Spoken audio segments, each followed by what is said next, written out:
prior to 2010, there were 23 Republican governors in the United States. 23. There were 26 Democrat governors in the United States.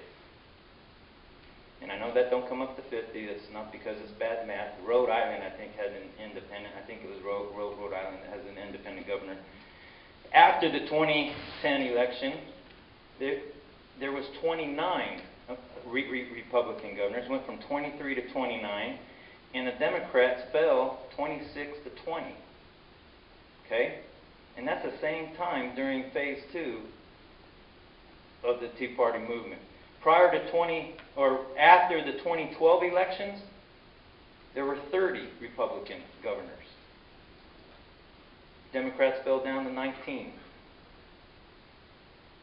After 2014, 31 Republican governors, and now 17 Democratic governors.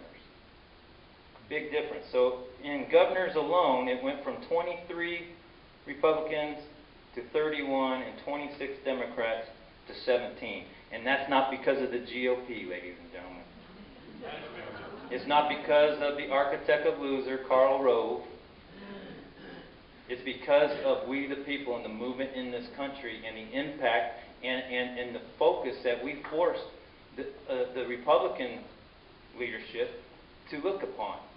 It's because of the voices, the rallies, the letters to the editor, the melting the phone lines, all of that. Okay? Let's look at something else. Does anybody know what a trifecta is? Right? A trifecta is when there's the governor and both sides of your state house, right? Okay? In the entire United States, prior to 2010, there were 8 Republican trifectas. 8 states that had Republican trifectas. Democrats had 16. Double. 16 states had trifectas for Democrats. After the 2010 election, Republicans went to 21. 8 to 21. Democrats, 16 down to 11. Down to 11. After the 2012 election, Republicans continued to climb. Now they're at 24. Democrats fell to 12. Now watch this. After the last election, 2014, there are 23, so the Republicans dropped 1.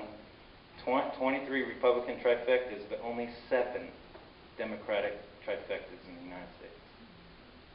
So, from the beginning, prior to 2010, 8 Republican, went all the way up to 23, 16 Democrat trifectas, fell down to 7.